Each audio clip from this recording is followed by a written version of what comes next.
고린도후서 5장 1절 말씀, 우리 한 목소리로 이 말씀 읽어보도록 하겠습니다. 시작. 만일 땅에 있는 우리의 장막집이 무너지면 하나님께서 지으신 집, 곧 손으로 지은 것이 아니요 하늘에 있는 영원한 집이 우리에게 있는 줄 아느니라. 아멘. 자, 오늘 이 말씀을 근거로 해서 웨스트민스터 신앙고백 소요리 문답 37번째 시간입니다. 신자들의 죽음에 대해서 우리가 함께 이야기를 나누도록 하겠습니다. 신자들의 죽음. 오늘 말씀 이해가 되시죠? 만일 땅에 있는 우리의 장막집이 무너지면, 땅에 있는 우리의 장막집 무엇을 의미할까요? 우리의 육신을 의미하겠죠. 이것이 무너지면 어떻게 된다 그러죠? 하나님께서 지으신 집, 손으로 지으신 것이 아니라 영적으로 하늘에 있는 영원한 집이 우리들에게 예비되어 있다. 이런 소망의 말씀입니다. 질문 드리겠습니다. 여러분은 어떻게 죽을지 잘 준비하고 계십니까? 네, 나 어떻게 죽어야 되겠다. 참 죽음을 준비한다. 무슨 말인지는 물론 여러분 다 이해를 하실 겁니다. 그런데 죽음을 준비해야 된다, 죽음을 준비하세요라고 하면 의미는 알지만 사실은 조금 이렇게 꺼려지게 되죠. 별로 안 듣고 싶은 이야기이기도 합니다. 물론 기독교인들은 이 죽음에 대해서 이야기를 할 때 제법 의연하게 잘 받아들이죠. 워낙에 이제 부활 소망에 대해서 우리가 많이 들었고 확신을 가지고 있으니까 이 죽음에 대해서 의연하게 받아들일 수 있는데, 신앙이 없는 사람들이라 하면 특별히 현세, 지금 내가 잘 먹고 잘 입고 잘 사는 것에만 온 관심을 가지고 있는 신앙이 없는 사람들에게 당신은 죽음을 어떻게 준비하고 있습니까? 라고 하면 대본에 뭐라고 이야기할까요? 재수없는 소리 하지 말아라. 예, 그렇게 이야기할 수 있겠죠. 그나마 요즘 이제 현 시대에는 웰다잉이라 그래서 웰빙과 더불어서 웰다잉이라 그래서 이제 죽음을 잘 준비하자라는 그런 이제 운동이랄까요? 그런 것도 있긴 있습니다만, 그리스도인들이 바라보는 어떤 죽음과는 조금 사뭇 다른 그런 분위기죠. 어쨌든 이 죽음이라는 문제는 사람의 삶에서 최대한 이렇게 좀 멀리 떨어져 있었으면 좋겠는 게 일반적인 사람들의 생각입니다. 유명하신 팀 켈러 목사님은 죽음을 이렇게 묘사를 했습니다. 이분이 이것에 동의한다는 말이 아니라 일반적으로 사람들이 죽음에 대해서 이렇게 그리고 있다라는 이야기예요. 이렇게 묘사를 했어요. 죽음은 거대한 단절이다. 네. 사랑하는 이들을 우리에게서 또는 우리를 그들에게서 갈라놓는다. 또 죽음은 거대한 분열이다. 이렇게 말을 해요. 우리를 존재하게 하는 물리적 요소, 육신과 무형적 요소, 영혼을 따로 찢어내서 본래 한시도 육체를 이탈하지 않도록 되어 있었던 육과 영을 분리시킨다. 그래서 죽음은 거대한 분열이다. 이렇게 말을. 죽음은 거대한 모욕이다. 이렇게도 말했습니다. 세익스피어의 말 맞다나 우리가 부덕이 밥임을 환기시켜준다. 이렇게 말했어요. 그래서 죽음은 모욕이다. 거대한 모욕이다. 우리가 결국은 죽으면 뭐가 된다 그러죠? 셰익스피어의 말을 인용한 겁니다. 이 팀 켈러 목사님이. 결국은 부덕이 밥이 돼버린다. 죽음은 끔찍하고 무섭고 잔인한 변종이다. 죽음은 다른 무엇보다도 우리의 철천지 원수이다. 집요하게 우리를 쫓아다니다가 단 한 사람도 없이 이 목숨을 빼앗아간다. 그래서 죽음은 우리의 철천지 원수이다. 이렇게 묘사를 한 거예요. 그러니까 일반적으로 세상 사람들이, 철학자들이 생각하는 죽음에 대한 그림이 이렇다라는 겁니다. 그만큼 사람들이 싫어하는 것이라는 그런 이야기죠. 이런 이유들 때문에 사람들은 죽음을 멀리하려고 애를 씁니다. 특히나 여러분, 현대 사회에 와서 우리가 죽음을 훨씬 더 저 멀리 두는 경향이 있어요. 여러분 한번 보세요. 19세기 정도까지만 하더라도 이 죽음이라는 것은 우리 주변에 만연했던 일들입니다. 존 오웬이라고 하는 18세기에 있었던 신학자, 아주 유명한 신학자가 있는데, 이 존 오웬이라는 신학자는요, 11명의 자녀와 첫 아내가 다 본인이 보는 눈앞에서 죽음을 맞이했어요. 네. 그러면서 하는 이야기가 그것입니다. 여인들은 출산하다가 죽는 일이 다반사였고, 남자들은 일을 하다가 요즘은 뭐 산업 현장에서 안전 이거 안 지키면은 뭐 사장님이 막 감옥 가고 그러잖아요. 그런데 여러분 옛날 18세기, 19세기에 안전이 어디 있었습니까? 그러다 보니까 남자들은 산업 현장에서 일하는 현장에서 죽는 것이 다반사였고, 아이들은 지금은 너무나도 쉽게 극복이 되는 여러 가지 질병으로 인해서 태어났다가 죽는 아이들이 다반사였고, 청교도 시대 미국 사회에서만 3명 중에 1명이 보통은 다 죽었다 그래, 아이들이. 그러니까 거의 대부분의 죽음이 다 내 옆에서, 집 안에서 그렇게 죽음들이 일상 다반사였다라는 겁니다. 죽음이 상당히 가까이 있었다는 거죠. 그런데 의학과 과학이 발달되면서 기대 수명이 말도 못하게 높아졌죠. 병원이나 요양원, 호스피스 등으로 인해서 절대 다수의 사람들이 다른 사람의 눈에 띄지 않고 죽음을 맞이해요. 다른 사람의 눈에 잘 안 띄어요. 그래서 현 시대에 보통의 사람들은 부모님의 임종을 지키는 일 말고는 거의 대부분이 성인이 될 때까지 다른 사람의 죽음을 지켜보는 일이 잘 없습니다. 그렇지 않던가요, 여러분? 네, 보통은 그래요. 대부분이 다 병원에서, 요양원에서 이렇게 조용하게 죽어가지, 이렇게 사람들이 많이 있는 데서, 가정에서 이렇게 죽어가는 일이 잘 없다는 거예요. 그래서 어떻게 죽을 것인가라는 책을 쓴 의사인 아툴 가완디라는 그 의사는 이러한 사회적 풍조가 우리에게 임박한 죽음의 불가피성을 현대인들이 부정하고 사는 것을 단적으로 보여주는 모습이다, 이렇게 이야기를 하기도 했습니다.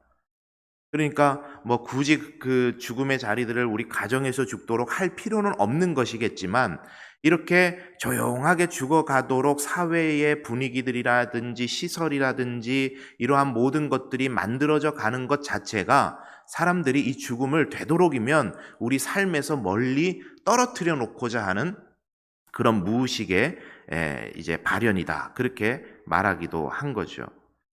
자, 이러한 것들은 부가적인 이유이겠고, 죽음을 멀리하고자 하는 경향의 직접적인 원인은 뭐냐면은 현세의 중요성을 두고 살아가는 세속 문화 때문이라고 가장 많이 이야기를 합니다. 자, 무슨 말이냐? 쉽게 말해서 앞서 틴켈러 목사님이 묘사한 것처럼 죽음은 현세와 우리를 띄어놓는 것이기 때문에 현세가 중요하고, 현세에 잘 살아야 되고, 현세에 좋은 것 먹어야 되고, 현세에 떵떵거리며 살아야 된다라고 생각하며 살아가는 지금의 세속적 가치관들이 그것이 끝나버린다라고 하는 이 죽음을 되도록이면 사람들에게서 멀리 떨어뜨려 놓게 되는 그런 이유가 된다라고 사회학자들이 그렇게 살펴보고 있는 그런 내용들이 있습니다.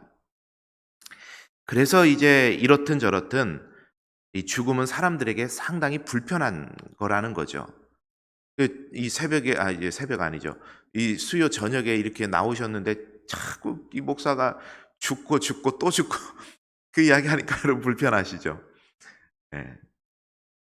자, 이 불편한 죽음이 불편하지 않은 이유를 이 웨스트민스터 신앙 고백에서 말하고 있습니다.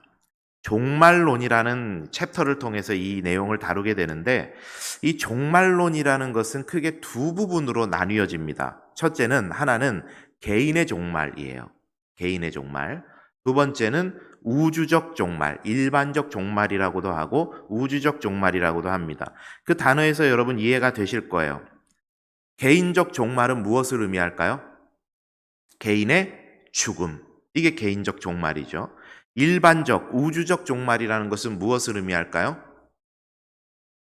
성경에 이야기하는 대로 예수 그리스도께서 재림주로 오셔서 이 땅이 끝나게 되는 그때가 이제 우주적 종말, 일반적 종말입니다.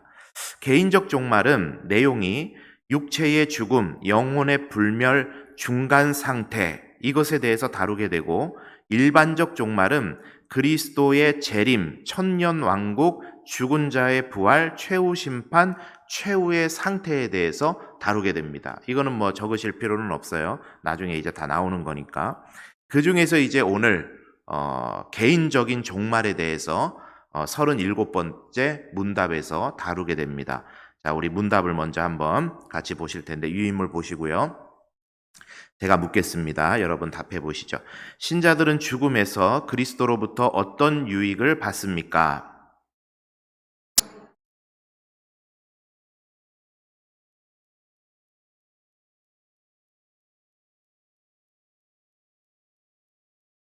연합하여 부활할 때까지 그들의 무덤에서 쉽니다. 자, 두 가지로 지금 살펴보고 있어요. 오늘 내용이 두 가지인데, 첫 번째입니다.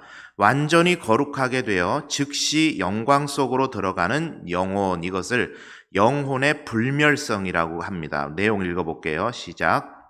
몸과 영혼이 분리되면 육체는 죽음을 맞이한다.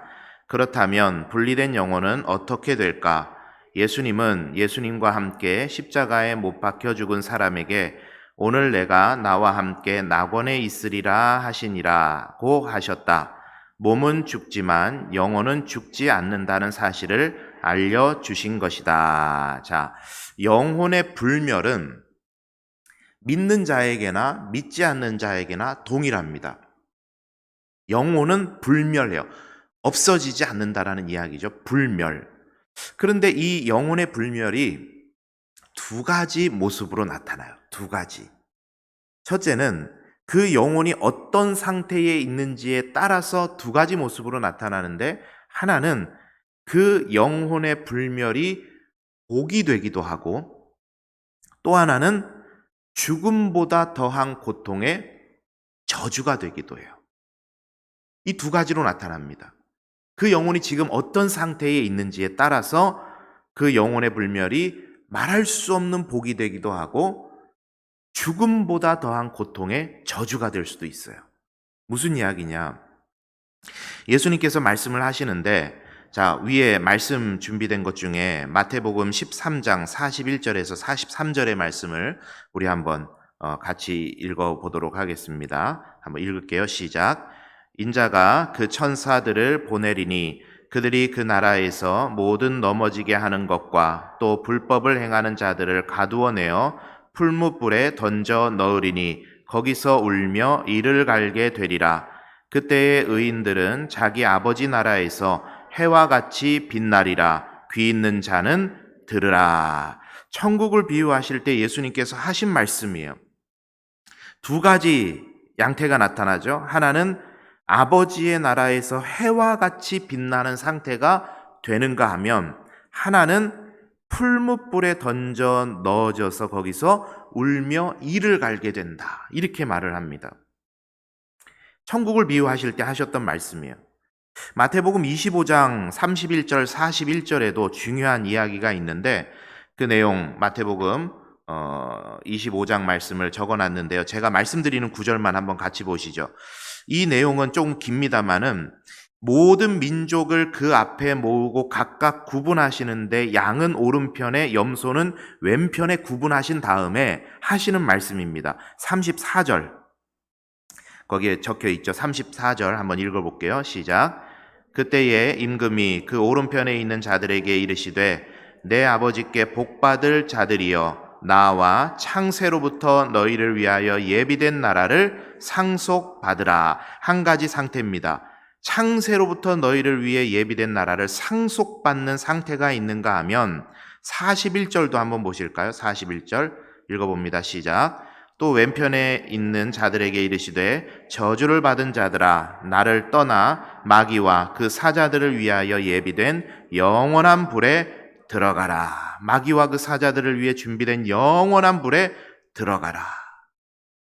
그러니까 앞서 제가 서두에 말씀드린 것처럼 그 영혼이 지금 어떠한 상태에 있는지에 따라서 그것이 불멸이 복이 될 수도 있고 영원한 복이 될 수도 있고 죽음보다 더한 고통이 될 수도 있다라는 겁니다. 여러분, 하나님 아버지의 나라에서 해와 같이 빛나는 그 영혼의 상태, 얼마나 아름다울까요? 제가 이게 얼마나 아름다운 표현일까? 이제 성경 시대에 이 해와 같이 빛난다라는 말이 어떤 용례에서 사용이 됐을까 싶어서 제가 주석하고 여러 책들을 좀 찾아봤는데, 어원이 궁금해서 찾아봤는데, 대략적으로 이런 내용입니다. 하나님의 영광이 얼굴에 비치는 상태를 말을 한대요. 하나님의 얼굴이 우리에게 비추는 상태. 그래서 여러분 어때요? 사람의 얼굴에 조명이 확 비치면, 아니면 밝은 태양빛이 이 얼굴에 확 하고 비치면 어떻게 돼요? 기미가 보여요? 얼굴이 환해지잖아요. 그죠? 그러니까 막 김이 생기고 주근깨 생기고 그런 거 생각하지 마시고, 환하게 밝아지지 않겠습니까? 여러분, 사람의 경험을 가지고 하나님의 영광이 나에게 비춘다라는 것을 가장 그 사건이 너무나도 좋은 사건이고 찬란한 사건인데, 그것을 내 경험을 가지고 표현하자니 가장 찬란하고 가장 빛나고 눈부신 광경은 딱 하나밖에 없는 거예요. 태양빛. 그거밖에는 인간이 경험을 못 해봤거든요. 그러니까 묘사를 할 때 그렇게 하는 겁니다. 해와 같이 빛난다. 그런데 이것은 인간의 언어의 한계 때문에 해와 같이 빛난다라는 것이지, 저도 물론 경험을 안 해봤기 때문에 뭐라고 딱 잘라서 여러분께 말씀드릴 수는 없습니다만은, 세상에서 여러분이 지금까지 살아왔던 이 세상에서 경험하지 못했던 가장 찬란하고 반짝반짝거리는 모습으로 그 나라에서 빛난다라는 이야기입니다. 제 표현이 너무 별로 이렇게 현실적이지 않으신가요? 그러한 은혜를 하나님께서 우리에게 주셨다라는 거예요. 그만큼 찬란하다는 겁니다. 이 자리에 앉아 계신 모든 분들은 죽음을 맞이하시는 그 순간에 그 영혼을 하나님께서 받아주셔서 찬란한 하나님의 영광을 마주하는 그 자리에 이르시게 될 줄 믿습니다. 맞아요. 이르시게 될 거예요. 그 자리에서 너나 조금씩 빨리 가고 늦게 가고 그건 있겠지만, 그 자리에서 저와 여러분들이 다 만날 줄 믿습니다. 찬란하게 빛날 때. 여러분, 그래서 여기에 우리의 인생의 소망을 두게 되면은요, 현세의 삶이 의미가 없는 것은 아니겠으나 하나님께서 주신 인생이니 오늘 하루 우리가 최선을 다해서 살아야 되겠지만, 이 땅에 굳이 미련을 가질 필요가 있을까요? 없을까요? 없어요. 저게 너무 찬란하니까 여기 있는 거 최선을 다해서 우리가 주어진 인생 살기는 살아야 되겠지만 여기에 미련을 가질 필요는 없다는 거예요. 그래서 바울은 빌립보서 1장 23절에 차라리 세상을 떠나서 그리스도와 함께 있는 것이 훨씬 더 좋은 일이겠으나, 이 천국에 대한 소망이 확고하니까 내가 차라리 이 세상 떠나서 그리스도와 함께 있는 것이 훨씬 더 좋은 일 같다. 그 앞에 말씀해 보시면은요, 여러 바울이 고난당했던 일들을 기록을 해놓습니다.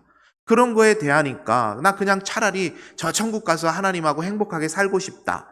그런데 그 뒤에 어떤 내용이 이루어지는 이야기가 나오는지 아십니까? 그러나 한 영혼이라도 내가 더 남기기 위해서 나는 이생의 삶을 택하겠다. 그렇게 이야기를 해요.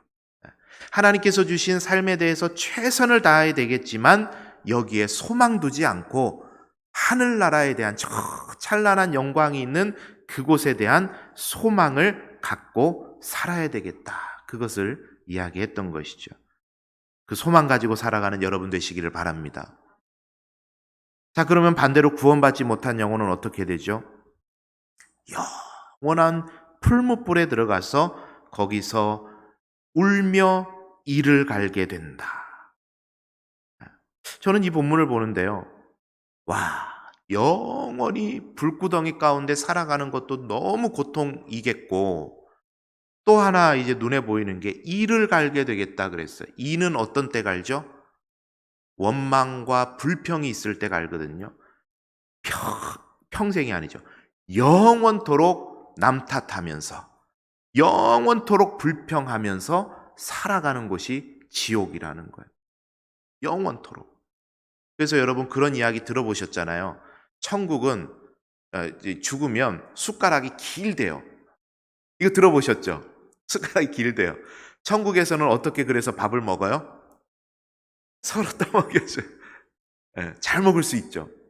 그런데 지옥에서는 어떻게 먹어요?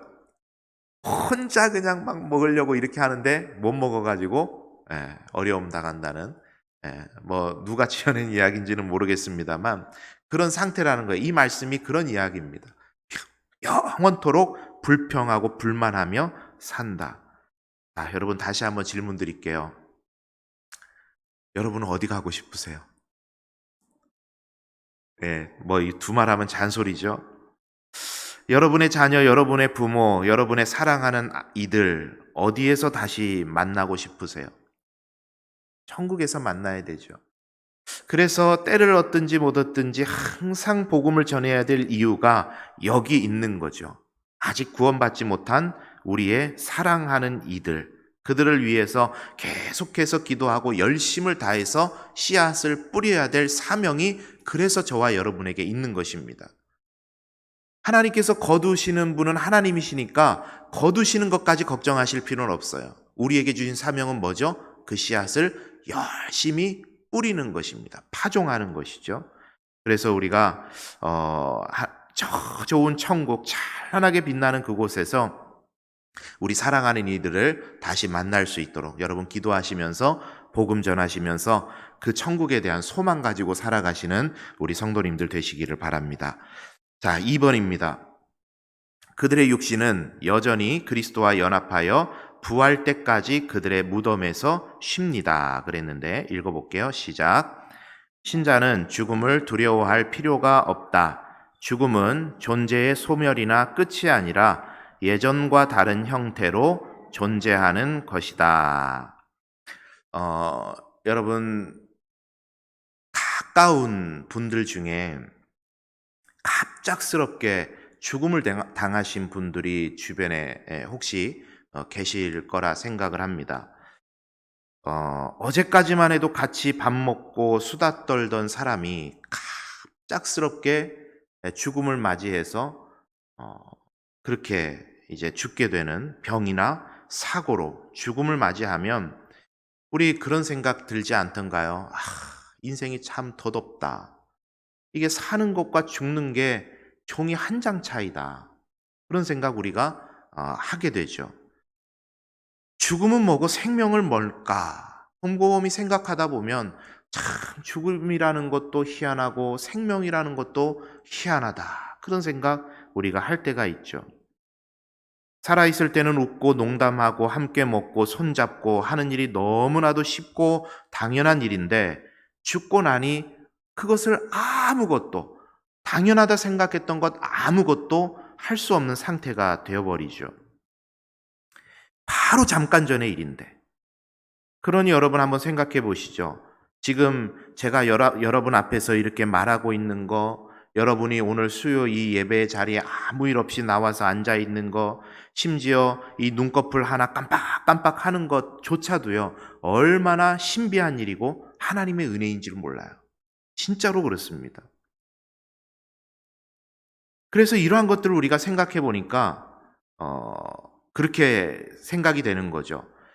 이런 우리의 신체 활동이 멈추거나, 그죠? 밥을 먹는다, 눈을 깜빡인다, 숨을 쉰다, 하품을 한다, 이런 신체 활동이 딱 멈춰버리거나 타인과의 관계가 멈추어 버리면 우리는 그것을 죽음으로 인지를 하게 되죠. 그러한 것들이 없어지게 되면. 자, 그런데 성경의 정의가 조금 달라요. 우리는 신체 활동이 없어지고 다른 사람과의 관계가 끊어지면 저 사람 죽었다. 죽음이라고 경험을 하는데 성경의 정의가 조금 다른 게 예수님은 뭐라고 하시냐면요. 그것을 쉰다라고 하세요. 잔다, 쉰다. 늙고 낡고 지치고 병들고 온전하지 못해진 이 육신이 무덤에서 휴식을 취한다라는 거예요. 휴식을 취한다. 죽음을 이렇게 해석을 해요. 즉 죽음이라는 것은 육신으로 인한 고통과 지침으로부터의 해방이라는 것이 성경에서 바라보는 죽음에 대한 시각입니다. 그래서 우리 주님께서 이 육신을 그저 버려두시는 것이 아니라 부활을 통해서 다시 일으켜 주시겠다 그랬어요. 육신의 부활이 있습니까? 없습니까? 육신의 부활이 있어요. 그 부활에 대해서는 조금 더 자세한 내용은 다음 시간에 우리가 이제 일반적 종말, 우주적 종말에 대해서 나눌 때 부활에 대해서 이야기하겠습니다만 성경이 육신의 부활을 이야기합니다. 그 말은 무슨 말이에요? 육신이 부활하기까지 쉬고 있다라는 거예요. 그게 성경이 바라보는 관점입니다. 그래서 예수님께서 많은 경우에 하셨던 말씀이 사람들이 비아냥거리면서 코드숨 쳤던 말이 뭡니까? 죽은 게 아니라 잔다. 이렇게 말씀을 하시는 거죠. 예수님께서. 육신의 죽음을 대하는 예수님의 시각이 그 말에 잘 나타나 있는 겁니다. 죽은 게 아니라 잔다. 그래서 사람들은 죽음 이코르 끝 이렇게 이해를 하는데 예수님은 성경은 죽음 이코르 뭘까요? 쉼으로 해석을 하는 거죠. 부활에 대해서는 다음 시간에 좀 더 자세히 살펴보겠습니다. 그래서 그리스도인들은 죽음에 대해서 그렇게 두려워할 필요가 있다 없다? 없다. 물론 한 번도 해보지 않은 일이기 때문에 우리가 겁은 날 수 있어요. 그렇죠? 죽음을 생각하면 좀 겁나죠. 한 번도 가보지 않은 길이니까. 우리가 백신만 맞자 그래도 한 번도 안 맞아본 코로나 백신 아프다 그러니까 얼마나 걱정을 하고 맞습니까? 저도 1차 맞을 때, 2차 맞을 때 되게 걱정했거든요. 너무 많이 아플까 봐. 죽을 걱정은 안 했는데 아플까 봐는 좀 걱정이 되더라고요. 처음 하는 건 다 그래요. 두려움이 따라옵니다. 죽음도 우리가 여기서 한두 번 죽어보신 분 계세요? 아무도 안 계시잖아요. 그러니까 두려울 수 있어요. 처음 가는 길이니까. 그러나 그 두려움보다 소망이 크면 그 두려움을 이겨내는 거죠. 그렇죠? 한번 따라하겠습니다. 두려움보다 소망이 크면 두려움을 이길 수 있다. 그렇죠. 죽음의 자리가 처음 가는 자리이기 때문에 두렵고 떨릴 수 있어요. 그러나 그 이후에 하나님께서 우리에게 주실 찬란한 천국에 대한 소망이 그것을 압도하면 그 죽음에 대한 두려움은 우리들에게 아무것도 아닐 수 있다라는 것이죠. 우리 사랑하는 성도님들, 하나님께서 허락하실 영원한 천국을 소망하심으로써 죽음의 두려움을 이겨나가시는 여러분 되시기를 바랍니다. 이게 이제 성경이 말하는 죽음에 대한 해석입니다. 그래서 제가 연관해서 오늘 웨스트민스터 내용은 아닙니다만은 목회적 관점에서 여러분들에게 좀 권면드리고 싶은 게 있어요. 우리가 임종을 좀 잘 준비하면 좋겠다. 그런 생각을 제가 늘상 합니다. 많은 교인들의 장례를 치르면서 임종을 잘 준비했으면 좋겠다. 이 사람마다 죽음의 자리는 다 각기 다르고 형편이 다르고 죽음의 모습이 다 다르기 때문에 이것을 어떻게 일괄적으로 다 준비한다라는 것은 그건 뭐 이제 가능하지 않은 일이죠. 그런데 제가 이렇게 보니까 장례 전문가는 아니지만 많은 교인분들을 장례를 집례를 하고 치러보고 하다 보니까 대부분의 경우는 많은 부분의 경우는 요즘 의술이 워낙에 이제 발달한 시대이다 보니까 죽음에 대해서 어느 정도 예측이 가능하죠. 갑작스러운 죽음이 아닌 이상은 어느 정도의 죽음에 대한 예측이 가능해요.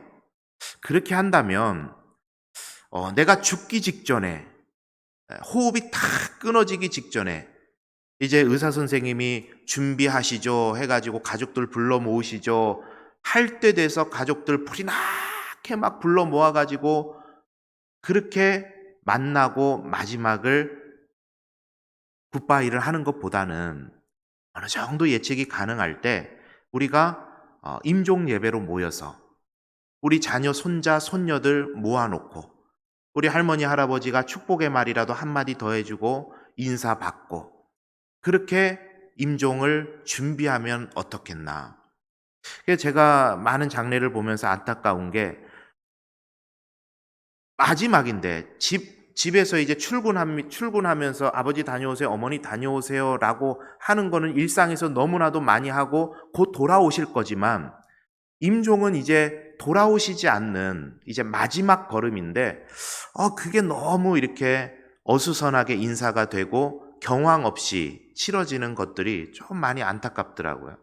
그래서 여러 목사님들이 생각을 모은 이야기입니다. 제가 드리는 이야기는. 그래서 이것을 임종 앞에 계시는 분에게 제가 목사로서 가서 임종 예배 드리시죠라고 할 수는 없어요. 그거는 없어요.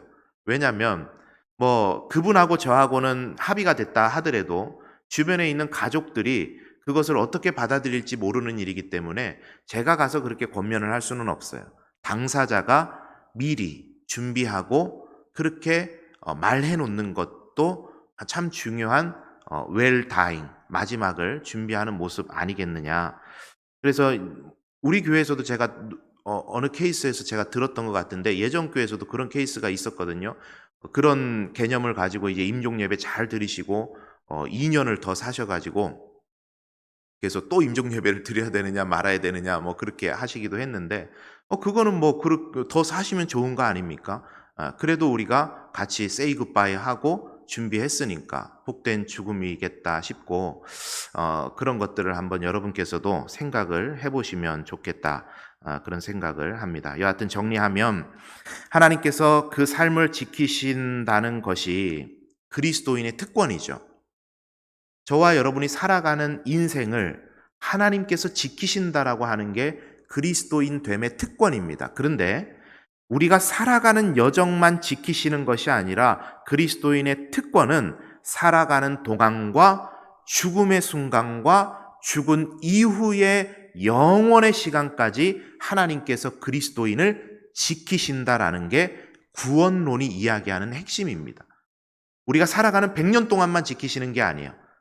그것을 마무리하는 죽음의 순간과 영원까지 우리를 지키시는 분이 하나님이시라는 겁니다. 그래서 자칫 우리가 현세만 생각하다 보면 너무 힘든 죽음의 자리일 수 있겠지만 영원을 생각한다면 하나님 안에서 또 다른 축복의 자리가 바로 죽음의 자리다. 그것을 여러분 기억하시면서 아름다운 죽음을 준비해 가시는 그런 여러분들이 다 되셨으면 좋겠습니다.